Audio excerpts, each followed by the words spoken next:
Thank you so much for the introduction. Thank you so much for the invitation. And thank you everyone for coming, especially on such a beautiful day. I was tempted myself not to come. But since we're here, let's talk about how important portraiture and self-portraiture was to Van Gogh. As he says himself, I want to touch people with my art. I want them to say he feels deeply, he feels tenderly. The portrait with the model's thoughts and soul is the thing that enables me to cultivate what's best and most serious in me. So from this particular statement, or these two statements, one gets a clear indication of the importance and seminality, if you will, of portraiture to his way of being and to his art. But like everything in Van Gogh and everything we will be talking about this afternoon, there will be tremendous tensions in the particular topics that he himself wanted to investigate. In this particular statement, he says, what am I in the eyes of most people?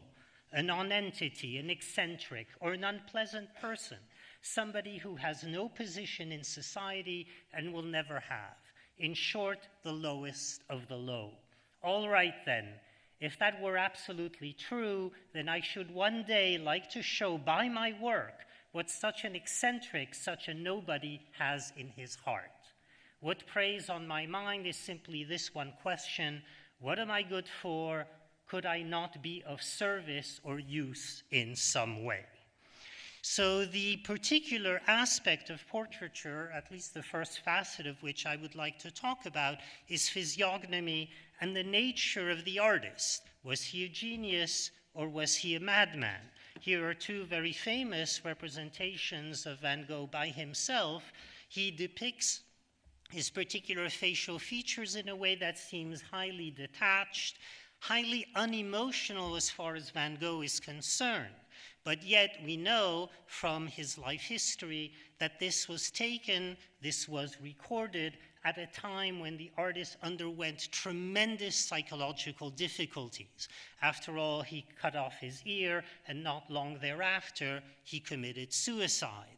So these particular events create a backdrop for our investigation. How are we to look at this individual and the way he thinks of himself? That particular tension that I alluded to at the outset of the talk, namely this desire to touch people, to think of the portrait as the most significant contribution his art makes, but on the other hand, himself feeling ostracized, marginalized, having no position in society. That, of course, is the position of the madman. He says, I shouldn't precisely have chosen madness if there had been any choice. But once such a thing has taken hold of you, you can't very well get out of it. Look at this particular image compared to the last two, how the physiognomy, the facial features are highly distorted. They seem to betray his anxiety, his state of emotional turmoil, which extends beyond the self into the background. Everything is in motion, everything is in flux, but it is not the flux of changing nature, it is the flux and torment of his own inner being. Now we have to think of this particular self-consciousness on his part, of the degree to which madness is haunting him, against a larger backdrop of certain developments in the 19th century, one of which was the photographic documentation of the insane, which reflects in this particular image a particular tendency of the 19th century to identify, to differentiate, to classify.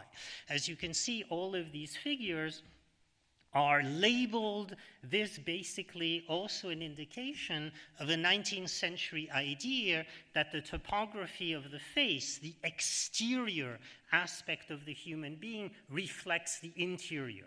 The assumption was that you could diagnose a person simply on the basis of their face. Needless to say, these ideas have been completely discredited nowadays, but at the time, many people believed them. Now, we do not know, and it's impossible to ascertain with specificity whether Van Gogh would have been exposed to this form of documentation. but I would like to assume that it's a safe bet that he was, if only because some of these photographs were circulated among artists, and Van Gogh was hospitalized himself, and he befriended his doctors, who recognized in him a particular sensitivity, a particular quality of character that was not necessarily in evidence in the other patients. So we can say this also because Van Gogh painted some of the inmates at the asylum in Saint-Rémy, which we see on the right-hand side. Now, it mentioned earlier that there's a tension in the portrait. Is the artist using that idiom to celebrate himself, or also as a way of being highly sensitive to his marginalization from society? The same tension occurs with respect to the idea of the insane.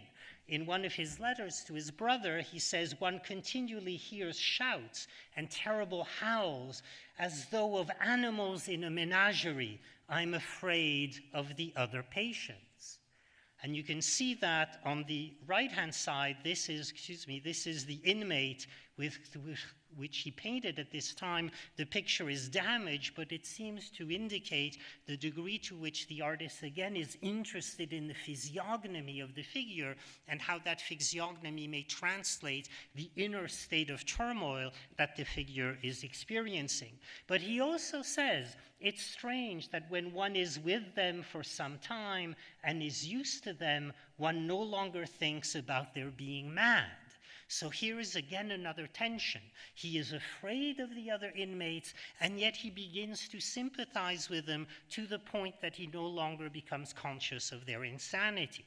Now, this should be seen against another development in the 19th century, namely one that is reflected by the Italian criminologist Cesare Lombroso, who wrote this book Genio e Follia, which means genius and madness, where he made the argument that genius is simply another form of madness. And you see the citation on the lower left-hand side. Now, I don't think that Van Gogh read Cesare Lombroso. Well, I don't know, maybe his Italian was very good for all I know, but what is interesting is that both men used exactly the same metaphor. Lombroso says, good sense travels on the well-worn paths, genius never. And that is why the crowd, not altogether without reason, is so ready to treat great men as lunatics. Van Gogh writes in his letters, normality is a paved road. It's comfortable to walk, but no flowers grow. So you can see that both men are thinking of life as a path. And the genius is the one who takes the path that is least taken, to use another citation.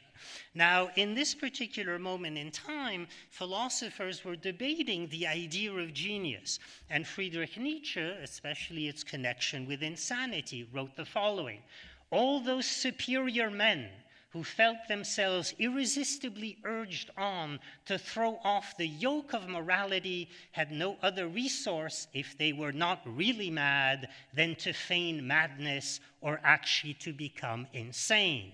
And this holds good for innovators in every department of life, and not only in religion and politics. Even the reformer of the poetic meter was forced to justify himself by means of madness. This was 1881.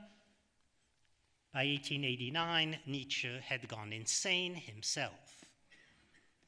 Now, as my wife, who's a very wise woman, always says, careful what you wish for. In this particular sense, then, here we have two individuals who were misappreciated during their lifetimes, Van Gogh and Nietzsche. But after they became insane, after they passed away, they became highly influential, and they reinforced this idea that Lombroso had cited, that somehow genius is another side of madness. And in that madness, in this alienation, one finds what makes these people especially talented and especially great contributors to culture. I don't want to make the case that this is the first time this idea had ever been presented, Artists had been known to be very difficult characters since the Italian Renaissance, probably since antiquity, and even before Van Gogh, before Nietzsche, Gustave Courbet painted himself as a madman, as a desperate individual, all to respond to the way he had been criticized by his public and misappreciated. So these two ideas, how one is connected or not to one's public, and how one thinks or defines oneself, these connections are very, very strongly tied in this particular period. The French author Guy de Maupassant wrote the following: "But can we tell who are wise and who are mad in this life where reason should often be called idiocy and madness genius?" Speaking of genius, a great genius of musical history is Ludwig van Beethoven. Look at how he is represented by an artist of this period, Bourdelle, with his hair moving out of his face as if he were exuding the energy of his creativity. But look also at the sketch for this same piece, where the artist represents Beethoven as a grimace, as an individual who would fit extremely well with that panoply of photographs that we saw a moment ago of the insane. So this creates a backdrop against which artists begin to exaggerate their own features. Max Beckmann, Ludwig Meidner create self-portraits that border on caricature, where everything is exaggerated, accentuated, again to reveal the inner emotional or psychological state of the artist, a state that is always in conflict, which is always tumultuous, one that defies society, that defies convention. Oskar Kokoschka, this is the self-portrait bust that is in the Museum of Fine Arts in Boston, so you can go and take a look at it if you like. Again, this tendency towards distortion, towards accentuating features, all, of course, to reveal the inner psychology of the sitter, in this case, the artist. A critic at the time said this was Gauguin gone mad. Interesting that he didn't say Van Gogh gone mad, because everyone knew Van Gogh was mad anyway. Here are two other examples: Erich Heckel's self-portrait and Lovis Corinth, again accentuating the same tendency we have been discussing, but the individual who perhaps may be connected to this idea most closely is Munch. And The Scream is obviously his most famous work, one that everybody recognizes and that one can easily take as a spontaneous, automatic response to one's psychological fears and anxiety that the artist spontaneously expressed himself. But if you look at his work more carefully, and if you look at his sketches, you can see that this particular work was actually very carefully executed. He wrote about this experience in his diaries, where he said that he was walking with two friends on a bridge in Oslo, in Norway. At one point, he stopped, his friends kept walking, and he felt a scream go through nature as the sky felt to him to be blood red. He then replicated this particular experience in a painting, Despair. He then replicated it again, but began to stylize the figure and make the figure seem to come closer to the spectator, and it's only later that he replicated this image, which we all know because of its particular fame. So the point I'd like to make is that initial emotional experience that he felt walking on the bridge is not necessarily what gets transcribed in the image. The image is a result of very long, thought-out deliberation that has nothing to do with insanity. The problem is that's how he was accused by people at the time. A lady spectator, visitor to one of his exhibitions, was heard to say, how can such a nice young man paint such horrible things? So called a madman, called insane by the public, the artist began to identify with this particular appellation, especially given the background that we have discussed before. In the sky of the screen, right here is an inscription that says, could only have been painted by a madman. And people were deliberating as to whether this may have been in Munch's own hand, and very recently, by means of ultraviolet light, people began to read the inscription more closely. It was compared with Munch's own handwriting, and yes, now we know it was definitely in Munch's own hand. So when he usurps this particular title, could only have been painted by a madman, I don't think he was mad. Of course, he had problems. A lot of these artists did. We should not trivialize this. But one has to remember that there are many marginalized and oppressed groups that are often insulted and who then turn around and take those insults and turn them into objects of pride and defiance. And I think this is precisely what these artists were doing. Back to Nietzsche, our good friend, and we'll see and hear a lot from him during this lecture, he says, the problem of the actor has troubled me for the longest time.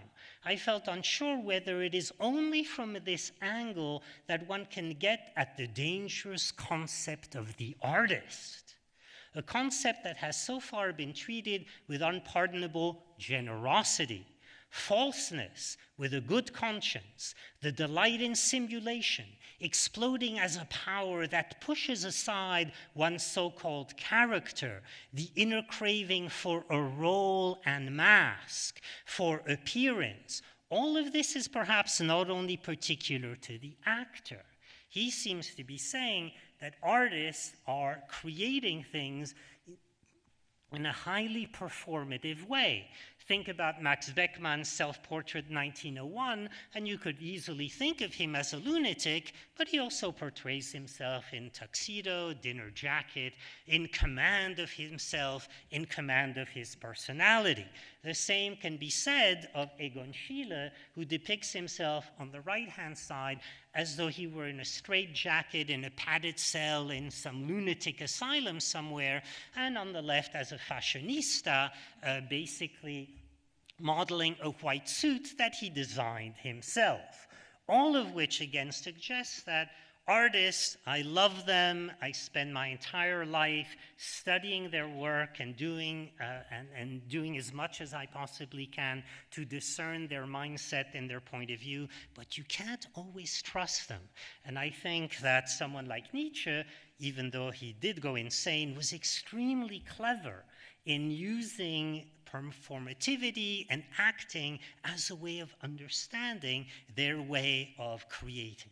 The same can be said about another facet of the portrait and the self-portrait, and that is the creation of the individual as a religious figure. Here we have Van Gogh again.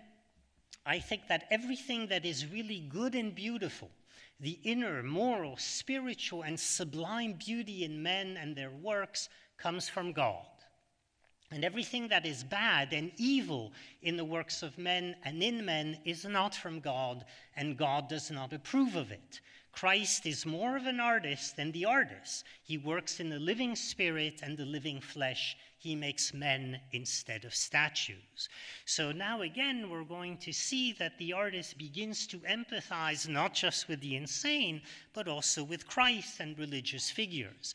And in the painting on the left-hand side, the Pietà after Delacroix, on the right-hand side, we see that in this particular deposition, Van Gogh is given Christ his own features, as if to suggest that I am martyring myself. I am suffering for a higher cause. I am suffering for the cause of art. The possibility of empathizing with religious figures, of playing a role, of being an actor, functions in this particular way as well, not with a madman, but with a religious figure. Here, this painting is in the exhibition, so you probably know it very well, The Rising of Lazarus, where Van Gogh took a segment out of a Rembrandt print, replicated it, depicts a raising of Lazarus, and one more time gives Lazarus his own features. He writes, "What lies beyond this is a great mystery that only God knows, but he has revealed absolutely through his word that there is a resurrection of the dead." So Van Gogh uses religion and its particular symbols, which are very clearly and immediately recognized by his audience as a way of communicating his particular place in the world.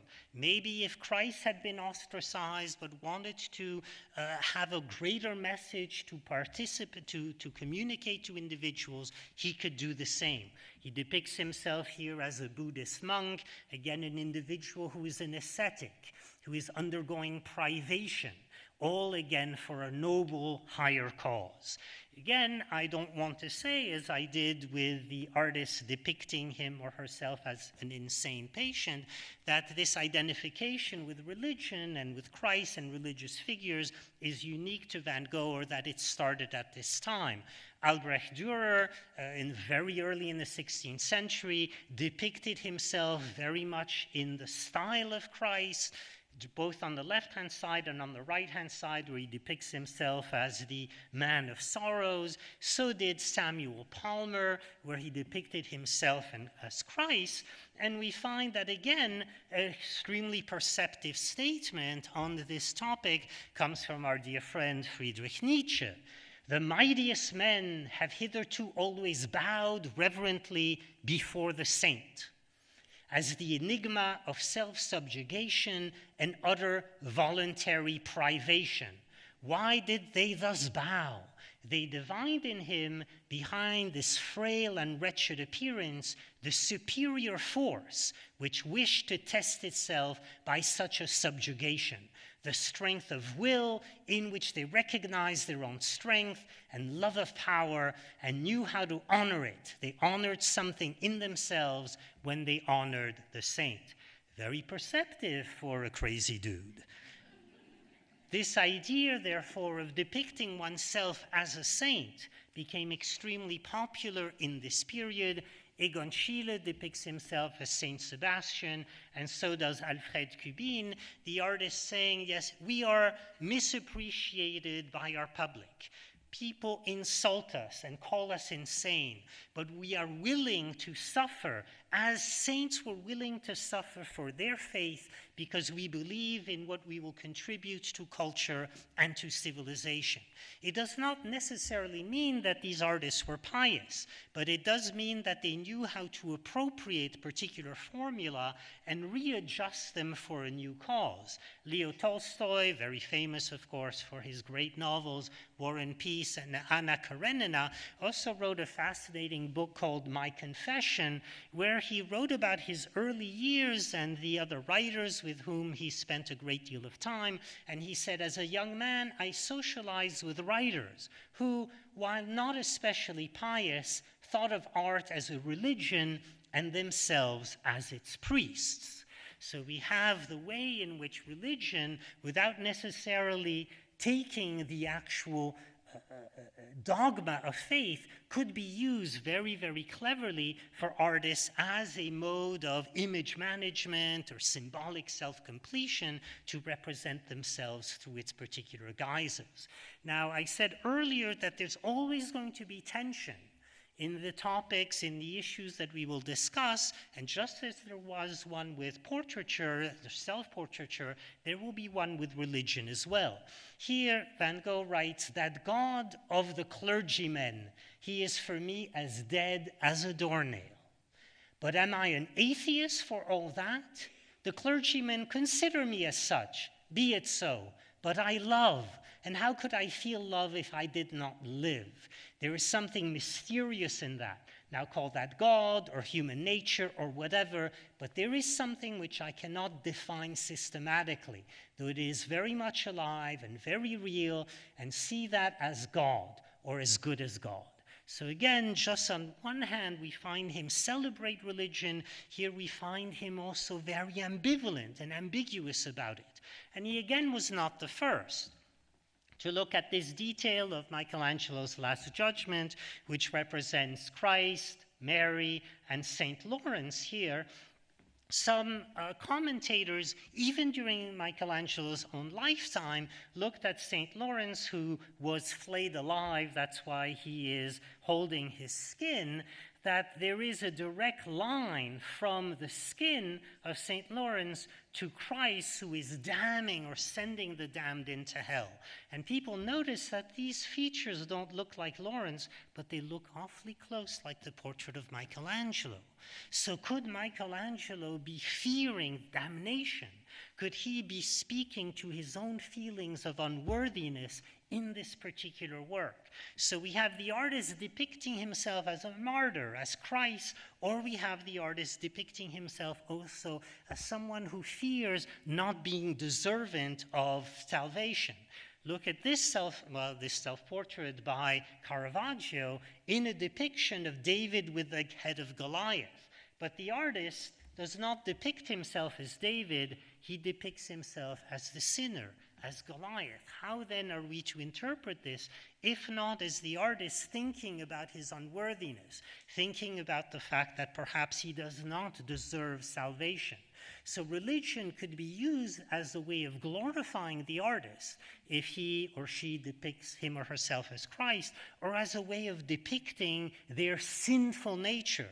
This is the Raising of the Cross by Rembrandt, and one of Christ's executioners, as you can see, is a self-portrait by Rembrandt.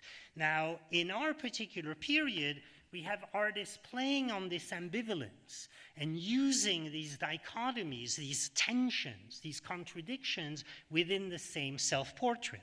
This is Gogh, who is, of course, very friendly and unfriendly with Van Gogh, as you probably know the story. Here is one of his self-portraits with halo. The halo, obviously, is a symbol of sainthood, but on the other hand, here is the snake and the apple, which are symbolic of the fall of man.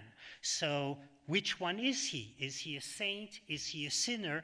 Or, more likely, is he both? Arthur Schopenhauer, a philosopher who was extremely influential in this period, said, in the idea of man, the fall of Adam represents man's finite, animal, sinful nature, while the conduct, teaching, and death of Jesus Christ represent the eternal, supernatural side, the freedom, the salvation of man. Now, as such, and potentia, every person is Adam as well as Jesus.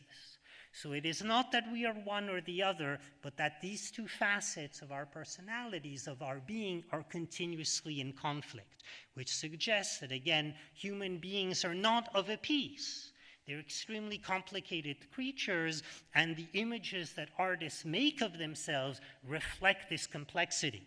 This is Edvard Munch, who represents himself as a Saint John the Baptist in the hair of Salome, in this Salome paraphrase. So again, he depicts himself as a saint, but he also depicts himself as a sinner in hell around exactly the same time. But even those images are not clear in and of themselves. Even when he is in hell, he seems to have something of a halo behind him, again accentuating the complexity of these images. One of my favorites is this piece by Oskar Kokoschka. This is his self-portrait for Der Sturm. Now, we said a moment ago that artists were often called criminals. He was called Gauguin gone mad. So given that, he decided to shave his head because this is how you recognized a prisoner. If their heads were shaved, if they escaped, you would know immediately that they're an escaped prisoner. Now a lot of people shave their heads So, it wouldn't work, but at the time it was extremely important to make that distinction. So as he depicts himself as a criminal, he also depicts himself with the stigmata of Christ, both signals simultaneously at the same time.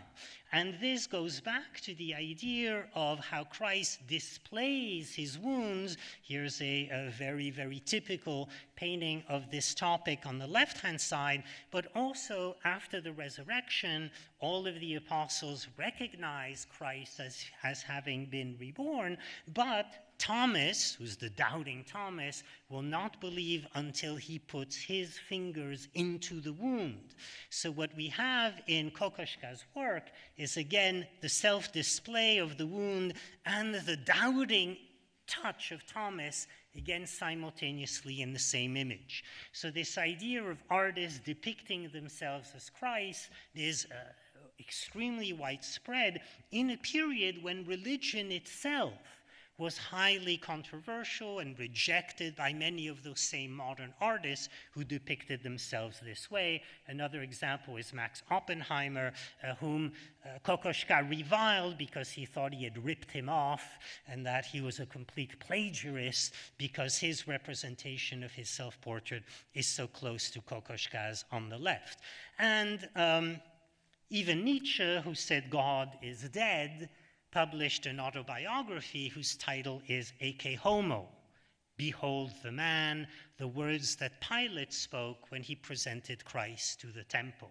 So even people who were extremely hostile to religion nonetheless found it extremely useful to take its trappings, to take its symbols in order to communicate their own self-worth. Now, one of the other topics that I would like to address is that of the body. Not only the representation of the face as a lunatic or the figure as a Christ or a sinner, but also what happens to the body and how does the body communicate. In these two images, Van Gogh represents himself after that notorious incident where he cut off his ear and sent it to a friend who was working in a brothel. This act of self-mutilation must have very, very profound emotional and psychological repercussions for the artist and also for us as the beholders. Now, since he left us this year, David Lynch, I thought that I would introduce this as just a small homage and the severed ear in blue velvet, but it's not only in this kind of idiom that the motif appears, it also has a nice religious connection. It's a nice segue to the previous discussion we were having of religious imagery, that when Christ is arrested, Peter cuts off the ear of a Roman soldier. Now, it's also in evidence in literature. The Ukrainian writer Nikolai Gogh wrote this fabulously sarcastic, sardonic short story called The Nose, where someone wakes up and his nose has completely disappeared from his face. It reappears in the breakfast of another character, and throughout the story, the person is looking for his nose. It appears in different streets in the city of St. Petersburg, and it winds up back on his face towards the end of the story, and nobody knows why, and nobody knows the meaning of this disappearance, except that we can all know, we can all be very sensitive to what would be our reaction if we lost part of ourselves. Part of our body were removed from us unexpectedly, we would think of ourselves as completely incomplete. That's an interesting turn of phrase, completely incomplete. I didn't plan that, by the way. So in terms of going back to Van Gogh now, many people had speculated that he really didn't cut off his ear, that he only cut off part of his lobe, and there's a lot of debate because nobody knew for sure until Irving Stone, who was the author of this book, Lust for Life, which then became a movie starring Kirk Douglas, which I strongly recommend if you want a highly romanticized interpretation of Van Gogh, plus Anthony Quinn is playing Gogh, so it's fabulous to see their particular interaction. But during the time that he was researching his book, he found out that the doctor who had treated him after Van Gogh cut off his ear was still alive. And he was Félix Rey, whom Van Gogh himself befriended. And here you see Van Gogh's portrait of Félix Rey. And so he asked him, well, what happened? Did Van Gogh cut off his ear and how much? And here we have a letter from the doctor which shows exactly how it happened and the little that was left. So this was an extremely traumatic, emotional, psychological, as well as physical event. He probably could have died if people didn't find him because of loss of blood. He was taken, he was treated, and obviously he survived until he committed suicide later. But I want to address the emotional and psychological implications of this particular act. What is the relationship between the body and the mind? And René Descartes, a 17th century French philosopher who was renowned for advocating a philosophy of dualism, of the separation of the mind and the body, that the two are somehow completely independent entities. And he writes, although the entire mind seems to be united to the entire body, nevertheless, were a foot or an arm or any other bodily part, an ear, to be amputated, I know that nothing has been taken away from the mind on that account. So any physical mutilation, he argues, would not affect the mind. Now, as you probably can imagine, many philosophers disagreed profoundly with Descartes. Among them were Spinoza. The thinking substance and the extended substance are one and the same. Schopenhauer, the act of will and the action of the body are not two different states objectively known. They do not stand in the relation of cause and effect, but are one and the same. Every vehement and excessive movement of the will, every emotion agitates the body and its inner workings directly and immediately and disturbs the course of its vital functions.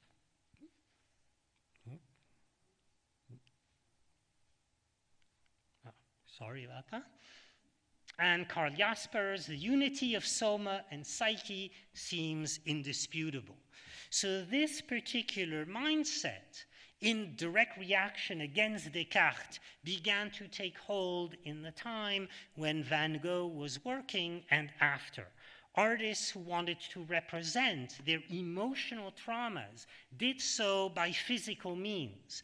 Edvard Munch represented this self-portrait with a skeleton arm, as if part of his body were already decaying or severed from the rest of him, implying that he fears death, that he fears mortality. It is something that is haunting him throughout his existence.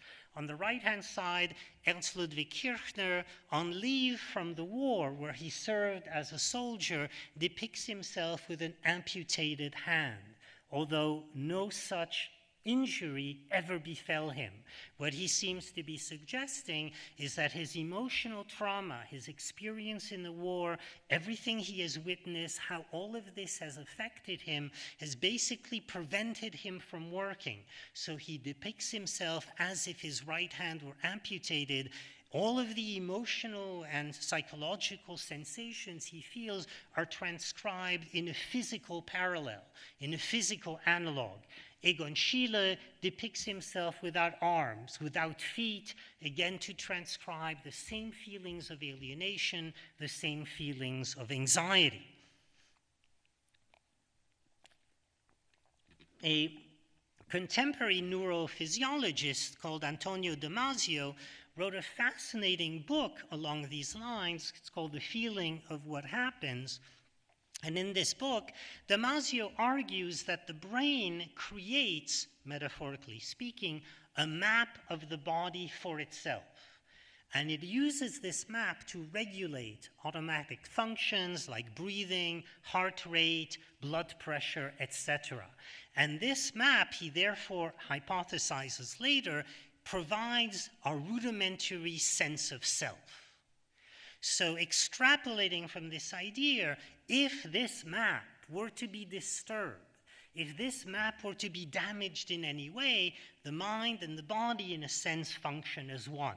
And even more than this, these two political scientists, Bruce Buchan and Lisa Hill, wrote the following: one of the most significant and influential of those correspondences between nature and political life was the image of human society as a body, in which the different social groups form the organs or members whose unity, interconnection, and mutual reliance reinforce the presumed need for social harmony.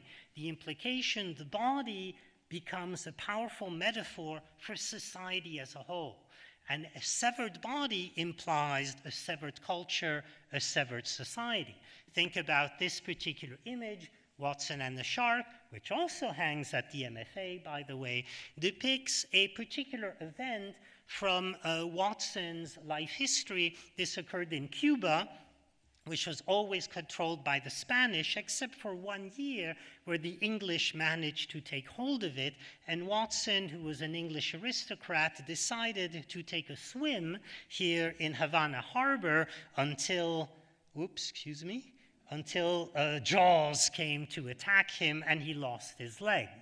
And then exhibited in England afterwards, everyone took this image, not literally, but as the elimination of the American colonies from the British Empire.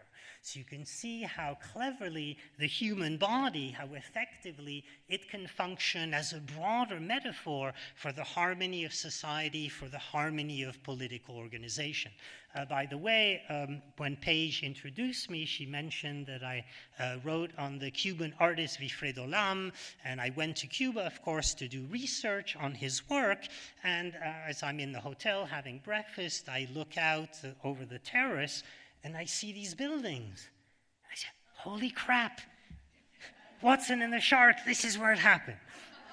Okay, that's neither here nor there.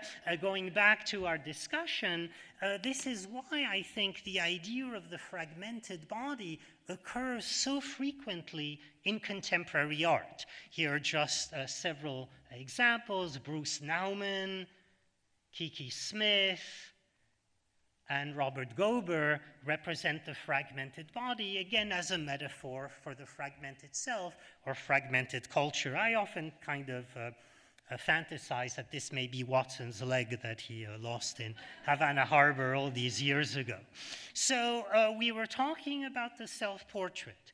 The self-portrait as a madman, the self-portrait as religious figure, the body fragmented. I'd like now to expand the definition of the portrait, to go beyond the human face or the human body, to encapsulate some other natural forms, especially forms such as trees. Here in this particular letter, Van Gogh is describing this drawing specifically, and he says, I tried to put sentiment into the landscape, the convulsive, passionate, clinging to the earth, and yet being half torn up by the storm. I wanted to express something of the struggle for life in the black, gnarled, and knotty roots. Here's another image where you can see that the branches expand in a manner that is highly abstracted, highly distorted, and Van Gogh writes, in all of nature, for instance, in trees, I see expression and soul. So again, this is not something that is unique to Van Gogh, as important and as significant as it is to understanding his work in its totality. There are philosophical antecedents. One is the great French philosopher Michel de Montaigne, who writes, trees appear to groan when we offend them, and behavioral norms such as respect and philosophical notions such as justice should extend not only to animal species, but also to trees and plants. Another important artistic antecedent to Van Gogh is this image by Caspar David Friedrich. I hope you had the opportunity to see the exhibition at the Met that just closed recently. It was absolutely sublime. I think I went 4 or 5 times. I was so moved by the representations that he depicted. But of course, notice the crows, which of course is a nice antecedent to this very famous painting by Van Gogh, often thought to be the last work he painted, where the crows seem to evoke a sense of danger, the imminence of death, and so on. But we find that romantic artists have been painting in this way for many, many years. Johann Christian Dahl represents a tree at the edge of a precipice, fighting for dear life, of course, as if he were a surrogate human being. The ability of human beings to project themselves, their particular emotions, onto nature was a very, very prominent thematic during the entire Romantic period. It also filtered very cleverly into cartooning. We mentioned how those distorted self-portraits bordered on caricature. And we find that artists in this period are highly influenced by these marginalized idioms that do not fall within the canon of high art, but nonetheless provide the opportunity for artists to see how trees could be seen to have human characteristics, human traits, and how then artists could then transliterate them in their own work.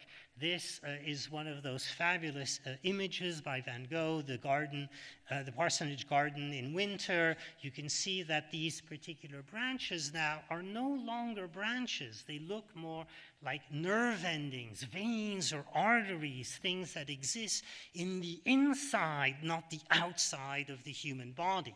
This was, of course, taken up by Piet Mondrian in his Red Tree before he started doing his very severe geometric abstract images. He was very powerfully impacted by Van Gogh, his use of arbitrary color, and the way the tree becomes a surrogate self. We find this in Egon Schiele as well. This image is absolutely terrible in the way it is moving, in the way the tree turns back upon itself as if it were imprisoned, encapsulated by the frame, as if the frame provides a boundary beyond which the artist and the tree cannot move. Schiele, like Van Gogh, was also highly criticized in his lifetime, and it probably is, or it stands to reason, to interpret this image as a kind of surrogate self-portrait.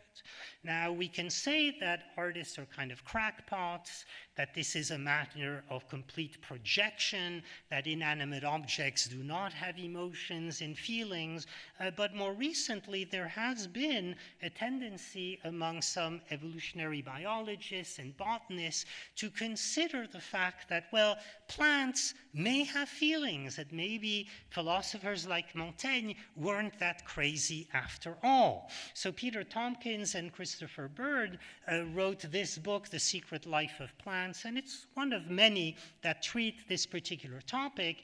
And here are some of the citations from this book. Plants can think. It is fact, man can and does communicate with plant life. Plants are living objects, sensitive, rooted in space. They may be blind, deaf, and dumb in the human sense, but there is no doubt in my mind that they are extremely sensitive instruments for measuring man's emotions. Plants seem to know which ants will steal their nectar, closing when these ants are about, opening only when there is enough dew on their stems to keep the ants from climbing. By merely thinking of harming a plant's leaf, it was possible to make the polygraph needle jump. Evidence now supports the vision of the poet and the philosopher that plants are living, breathing, communicating creatures endowed with personality and the attributes of soul. So, I'm an art historian. I'm not a botanist. I have to admit that this material is extremely controversial, and scientists disagree about this sometimes quite violently.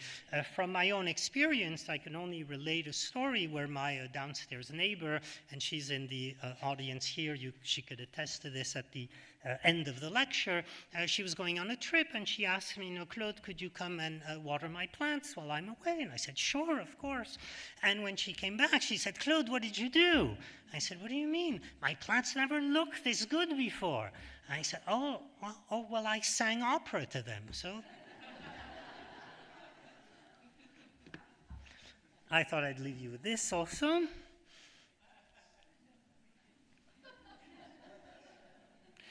So going back to Expressionist portraiture, here's a portrait by Schiele of Eduard Kozmak. Again, all of the issues we've been discussing about physiognomy, madness, body language, fragmentation applies here. But I want to draw your attention to this particular part of the work where the artist depicts a sunflower at the base of this painting, which is obviously an analogy, a reference to Van Gogh, who said, the sunflower is mine in a way. And of course, we know about Van Gogh's sunflowers. They became very closely associated with him after his lifetime, and not long after his suicide, an exhibition was organized just barely 2 years after he died, and you can see that this image uses the sunflower with the halo, again the representation to the reference to Christ or sainthood, and you can see Vincent is basically being used as a surrogate means of representing himself through this particular plant. So the sunflower not only becomes anthropomorphic, it becomes a surrogate representation of the artist, even by another person. Back to Schiele, who believed, since he was born the year Van Gogh died, that he was Van Gogh reincarnated. I think there are probably some controversial opinions about that too, but I'll leave that to the side for now, who represents this sunflower in this extremely narrow frame.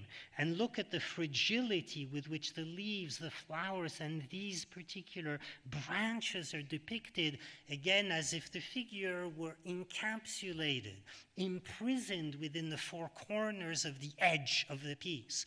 And Anselm Kiefer, a more contemporary artist who was also highly interested in Van Gogh, as early as his high school years, he won a scholarship to revisit all of the places that Van Gogh had visited, to retrace his creative steps in order to create a particular artwork of his own.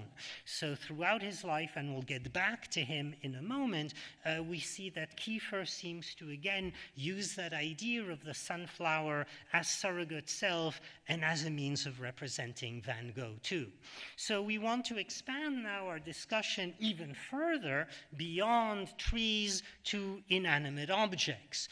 We have known this particular image from the exhibition, the Yellow House. It's extremely famous. This is where Van Gogh stayed when he was in Arles, where he wanted to invite other artists such as Gauguin to found an artistic colony, to create a community of like-minded individuals who would share ideas, who would also share their own concerns about art. Things did not go well for him. This building no longer survives. It was bombed during the Second World War, but you can see that the way the architecture is depicted, the intensity of the coloration, the accentuation and distortion of the lines gives the entire image an anthropomorphic feel. And I think that individuals after Van Gogh took this extremely seriously, like Erich Heckel, the bridge by the city in Chemnitz. You can see that the building creates an effect which is very, very close to that of a human being. It's almost as if the buildings themselves are alive, that they have human characteristics. This is not something, again, that Van Gogh invented. He simply exacerbated a particular tendency that had been very, very much alive, especially during the Romantics, I want to cite the opening of Honoré de Balzac's book, Eugénie Grandet, and this is very telling. He says there are houses, this is just you open the book, you start reading, and this is the passage. There are houses in certain provincial towns whose aspect inspires melancholy, akin to that called forth by somber cloisters, dreary moorlands, or the desolation of ruins. Within these houses there is perhaps the silence of the cloister, the skeleton of ruins. Life and movement are so stagnant there that a stranger might think them uninhabited. Such elements of sadness form the physiognomy, as it were, of a dwelling house. I love that expression. The physiognomy of a dwelling house, as if a house has a face, and that face has a character, just like those insane patients, just like those Van Gogh self-portraits. Now this is off the scale. Edith Wharton's book, Xingu, at one point she describes one of the characters in the book, and she writes, "Her mind was a hotel where facts came and went like transient lodgers, without leaving their addresses behind, and frequently without paying their board." Oh, to be able to write like that is just beyond the pale. Anyway, so going back to artists, think about these particular houses, the Krumnau Crescent by Schiele. It's almost as if these houses are breathing air in and out, have they exude human sensation, human feeling, that they're surrogate human presences as representations of those dour feelings that Balzac was speaking about a moment ago. And in the popular culture of the time, one finds images like this, and the title of this, it says, well, houses also have their own faces. You can see how this particular topic permeated the culture of the time. These are 3 images by Cubin from his, or actually illustrations, I should say, of his book, The Other Side. And he writes, these houses all had different moods. Some hated each other and spent their days in mutual vilification. The house where we lived was a bitter old ant. The windows squinted with malice, ready to pick up any scrap of gossip. So we can then see an image like this of Van Gogh's room at Arles against that larger backdrop. This is his room. This is his space. This is the bed where he sleeps. These are the portraits of himself and others. This is where he washes himself. This is where he sits. All of these objects have a personal resonance. Look at the use of perspective, which is extremely exaggerated, gives this image a claustrophobic feel as an analog to his own feelings of anxiety, his own feelings of alienation. And the way the image is painted shows at every point how the artist moved, where he applied paint, with what force, in what direction, all of which permits us to reverse engineer the painting in our imagination, so we can feel through this physical sympathy the same kind of emotional state that the artist felt by reconstructing his own gestures. And the idea of a bed where someone lies, where one leaves one's imprint, is very much also what Van Gogh is about. It reminds me of this drawing by Adolf Menzel, Unmade Bed, where the bed takes the form of the individual who resided within it. So therefore, as a result, it becomes something very personal, very, very individual, into which the artist projects himself.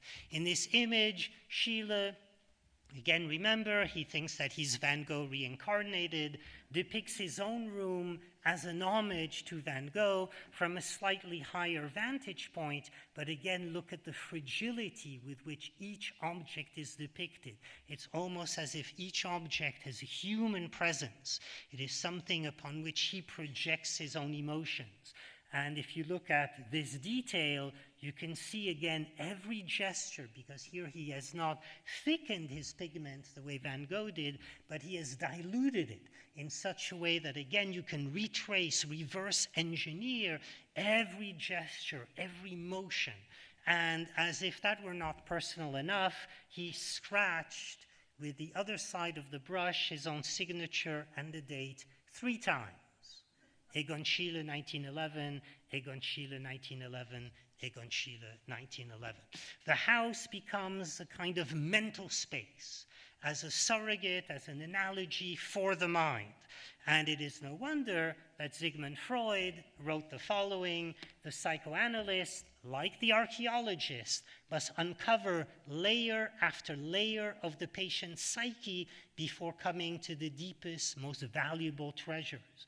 So think about this metaphor, that the mind is an archaeological site, that you have to excavate deeper and deeper until you find the reality of someone's mental state, the reality of their emotion. This is why the depiction of prisons, as in this work by Piranesi, again becomes a powerful metaphor for the mind as well. And Van Gogh himself said people are often unable to do anything, imprisoned as they are in I don't know what kind of terrible, terrible, oh such terrible cage. And I thought, of course, of William Blake's poem London, where he writes, in every cry of every man, in every infant's cry of fear, in every voice, in every ban, the mind-forged manacles I hear. So the mind-forged manacles, we create our own prisons in our minds because of our reluctance to see things in a very new or open way. This image recurs frequently in the 19th century. Gustave Caillebotte, the interior woman longing to go outside the confines of the home. And again, the same is true of this other figure who feels imprisoned within that mental space, within the house, within the room. And here we have 3 other images by Kubin. Page mentioned that I'm working on a book on this artist right now. That's why you probably see so many images of his work in this lecture. But you can see how in each case, the space in which the individual is depicted is not literal, but metaphorical. The work on the right is called A Dream, so the figure is being led up different stories. Again, think of that Freudian metaphor of psychoanalysis as archaeology, as going to deeper strata or higher strata. We see the man on the tower stair moving up a particular ladder, and on the in the middle, this image of this frightening figure trying to come into the mental space, and the individual, the artist, I presume, is doing everything he can to hold them out. All these images may seem natural to us, but all these metaphors are highly culture-specific. For example, the Greeks believed that the mind was a catapult. Now we think of the mind as a computer. Individuals who think of the mind as complex, as having different strata, conflicting memories and emotions, will obviously think of it as a complex architectural structure. But cultures that have very simple architectural structures that are, say, round, single story, would never come up with a metaphor of this kind. It would be completely alien to them. But in our culture, we use them all the time. This is a piece by Mark Rothko, where he depicts himself, again in a mental space, where the easel and the other figure are completely out of scale. And he uses this again metaphorically. Now, he didn't use this quote in reference to this specific painting, but it applies, I think, extremely well. The figures reveal the outer colorness of existence, as if they had been squeezed to elongation by the solidity and pressure of the surrounding atmosphere. The solitary figures convey human incommunicability. This piece, by the way, also hangs at the MFA, so I hope you will appreciate how I try to introduce very specific images from the MFA in my discussion. I hope you all appreciate that, and one day I hope to find a pretext to find a way to make a reference to this Frank Stella here, but I think it seems so lost and lonely here. I'm going to have to work on that for my next lecture. So in terms of following up on this idea of the inanimate object as surrogate self, we spoke about the interior room as a mental space. Now I want to talk about books. This is a fantastic, extremely interesting image on the left-hand side. That's the Life with Bible and Émile Zola's Joie de Vivre. This particular painting juxtaposes the Bible, which is extremely large, to this smaller paperback, an image of the cover of Émile Zola's La Joie de Vivre, to represent, if you will, the tension between the tradition of the Bible and an artist or writer who is devoted to depicting modern life. The anxieties of modern individuals, the tensions between their relationships, their desires, and how they are frustrated. One shouldn't be fooled by the title. It doesn't just mean the joy of life. It doesn't just mean that the Bible is very tragic and serious, and this particular book is very frivolous. But I think it depicts something else, that they're both extremely complex. They're instances of incest and murder and all sorts of things in the Bible, and there are things of that nature in Zola's book too, so it's not just a clear-cut differentiation. What the differentiation might be, if it is clear-cut, is that Van Gogh's father was profoundly disappointed in him. And his father was a minister, and Van Gogh at some point had wanted to follow in his footsteps, but the two had a very bitter falling out. So I think, in a sense, and many other art historians have mentioned this too, that the Bible represents the father, and La Joie de Vivre, with all of its complexity, represents Van Gogh. And the main character, it's a woman called Pauline, who sacrifices herself for the good of others. She wants to make other people happy, even by sacrificing her own happiness. So the title is a bit of a misnomer. It hides a far greater, far more complex picture, and I think Van Gogh would have seen himself or would have empathized with this particular figure. So when I'd mentioned earlier that we have to expand our definition of the self-portrait, that it's not just a depiction of the face, it could be a tree, it could be an interior, it could be a book as well. Here's another Egon Schiele, the portrait of Hugo Köhler, who obviously loved books, and you can see him in the middle of his library. He's holding a book. He has books all around him, and you can see that the books are depicted with such remarkable intensity that, again, they could be surrogate figures. They seem to be alive. They breathe in and out.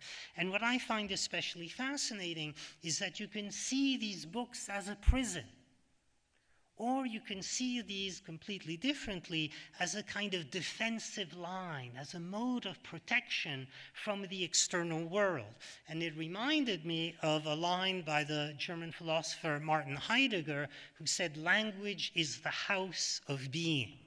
Extremely metaphorical statement implying that we express our existence by means of language. It's like a house. It protects us. It could also imprison us. Language is a ruled, governed system that has very, very strict dictates grammatically, syntactically, and yet it permits remarkable creativity and the invention of an infinite number of new sentences. So by being a house, it is something that both holds us in and yet protects us. And of course, I chose a photo of Heidegger when he is speaking and surrounded by books. So the idea that an inanimate object could be a surrogate self is very much in evidence in these two pieces, Van Gogh's chair on the left-hand side, Gauguin's chair on the right-hand side. We had mentioned that in his room, these are his implements. This is the bed where he sleeps. These are the chairs where he sits. That's the implements that he employs. And in the same sense, this is the chair where he sits. This is the pipe that he smokes.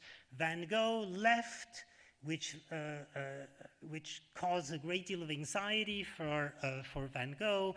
And to represent the absence of his friend, he represents his chair with books and a candle. Candle is always a symbol of love, a symbol of affection. So these particular objects become surrogate selves. In fact, we can call it a metonym. A metonym is when an object is used as a representative of a larger whole. When we say, for example, the White House or 10 Downing Street, we don't mean the geographical location. We mean the American or the English government. So in that same sense, or when a waiter says the ham sandwich wants the bill, they don't mean literally the ham sandwich, they mean the person who ordered the ham sandwich. So these particular objects can stand for larger principles. In the Soviet Union, used the hammer and the sickle as metonyms. The hammer represents the workers, the sickle represents the farmers. Together they represent how the Soviet Union wants to be the paradise for those individuals. The irony of which is that in this particular paradise, the farmers and the workers don't have the right to strike. And this is probably what led Andy Warhol to create this piece, Hammer and the Sickle, upside down during the Cold War as a sardonic representation of that particular system. So with that in mind, one can see these particular objects as metonyms. The chair stands for an individual, the individual who employs it, and think about the expressions that we use, the arm of a chair, the back of the chair, the leg of a chair. All of these are extensions of human anatomical parts. And think about the term, the empty chair becomes a kind of symbol for presence and absence. In Victor Hugo's Les Misérables, in the book, this particular a metaphor is used continuously, and if you saw the play, the musical, at one point, Marius sings empty chairs at empty tables. I'm not going to sing, of course, I promise. But obviously, they're using the this is using the same mode of signification, the same things in The Empty Chair by Bruce Wagner or Michael Andrews. So this was then taken up again by Schiele from a different vantage point, but the chair is an absent human presence. It's not just a functional object, it is an object that is invested with human meaning, human emotion in a variety of different ways. And the same can be said about Kiefer, who created this particular installation at the Van Gogh Museum in 2010 called For Van Gogh, La Berceuse, a reference to the lullaby that is in the Moulin portrait, but at the very center we have again an empty chair. Obviously a reference to Van Gogh and what Van Gogh means to this particular artist. An absent present, something that is there and yet something that isn't. It's intriguing that in the 19th century there were many literary references to particular objects like furniture that move on their own accord. That they move on their own account, that they have a will and mind of their own. And one is Guy de Maupassant's Who Knows? A man wakes up and all of his furniture is gone. And he has to look for it. And then towards the end of the book, all of the furniture is back again where it was before. And nobody understands why. This is why Theodor Fischer wrote, among the most grotesque of motifs is the malice of the inanimate object. I love that particular line because it does speak to the way in which the inanimate object with a mind of its own is a way of representing forces that are extremely threatening. This is Cubine, the state. The state becomes a kind of bulldozer that destroys everything in its path. It has no thought, it has no mind to its constituents. And this is a cartoon from a Viennese popular magazine in 1909 where culture is basically, again, bulldozing the past to make way for the modern industry that is spouting black smoke in the background. These are all ways by which, again, the inanimate object can be seen as a mode of representing abstract ideas, abstract concepts. So back to Kiefer, I'd like to spend a little time on this image because it's called Innenraum Interior. Interior, again, as an interior self. But what is profound about this image is that it looks extremely decrepit, it's almost in a state of falling apart, and yet it is a profoundly ironic statement on the New Reich Chancellery created by Adolf Speer. So this image was created in order to glorify the Third Reich, and Kiefer represents it as if it is completely in a state of decay, of course, as an analogy not only to the Third Reich, but to the ideology of the Nazis. And to look at this particular part of the image is also significant because it represents a palette. And a palette, like the hammer and the sickle, is a metonym. It's a metonym for the artist who uses it. The Nazis glorified soldiers and the military who sacrificed themselves for the fatherland, and here Kiefer is sacrificing an artist. And think about Van Gogh, who was declared a degenerate artist, and Kiefer, who is obsessed with Van Gogh, finds this image as a way of celebrating artists, the very individuals who were labeled degenerate and marginalized and persecuted by the Nazis. And in this particular image, I wanted to draw attention, we're back to Kiefer again, and to the motif of the sunflower, especially how the sunflower emerges from the human figure. Again, drawing this analogy, this closeness between the human and the animal, the human and the natural domain. And I was fascinated to hear that sunflowers have remarkably strong environmental consequences, and they're used to clean up sites that have been contaminated. And they've been planted all around Chernobyl to detoxify the land. And this article by Max Barnhart, he writes, like many other hyper-accumulating plants, sunflowers extract metal compounds from deep in the soil and transport them into the stem, leaves, and flower head. In a process called phytoremediation, hyper-accumulating plants are used to clean up environmental contamination.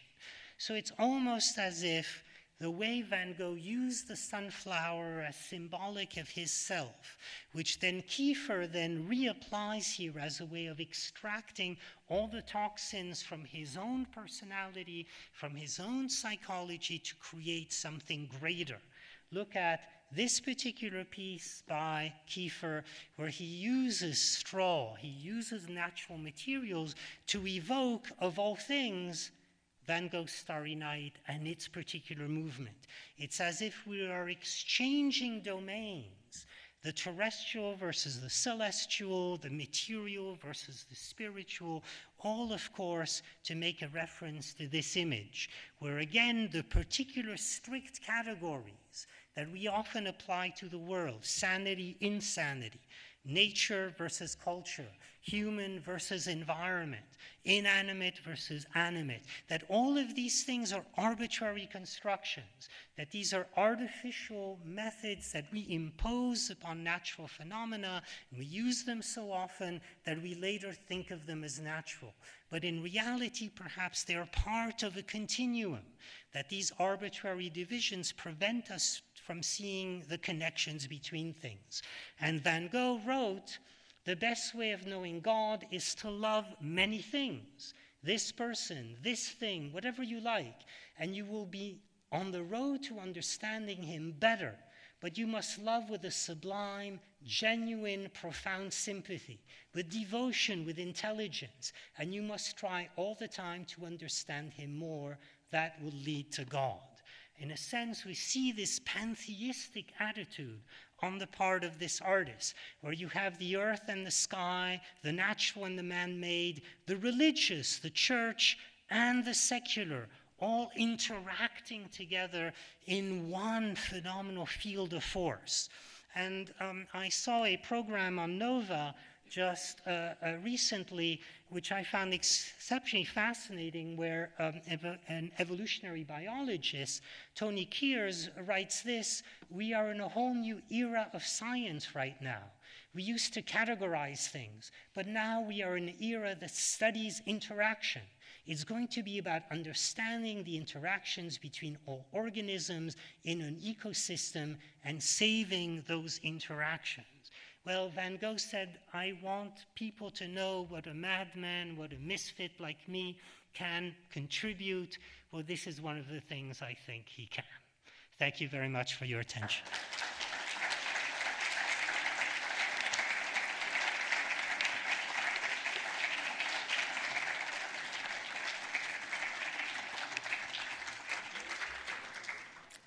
I will be very happy to answer any questions. Just wait until the microphone gets to you.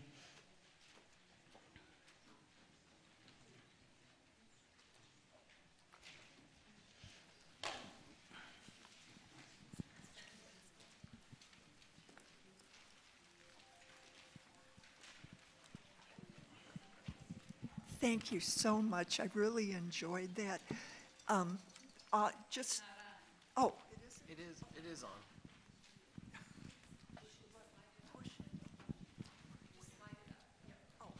Yeah, that's a very interesting question.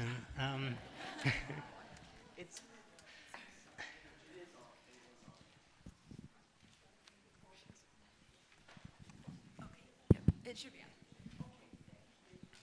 You're welcome. No problem. Just the whole process that they were going through, it's like this process of self-knowledge, going through, creating the art, reading the books. It's like they're going deeper and deeper into who am I? I'm just commenting on that from the top of my head. It's like you could be in ancient Greece and be learning so much about self, the over self, and personal self. The whole process would give meaning to someone who doesn't feel they are anchored in life. To be able to go through that, it is so rich, it is so deep. That's...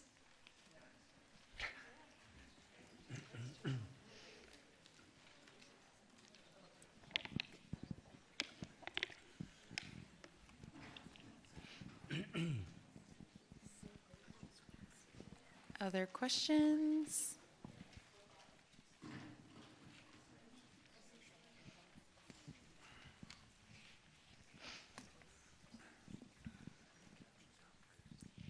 I hope this is somewhat related to your comments, but how did Klimt influence Schiele and some of those other Austrian artists that we talked about today? Well, I gave an entire lecture on this several years ago on how Klimt influenced Schiele. Klimt was idolized by Schiele. Schiele brought him 20 or 30 of his own drawings and asked Klimt, could I trade these 30 drawings for just one of yours? And Klimt looked at them and said, young man, why would you do such a thing? You draw so much better than I do. So I'll leave you with that particular anecdote. It would require an entire other lecture to make that point. Klimt was idolized by both Klimt and Kokoschka, although they eventually went in completely different directions.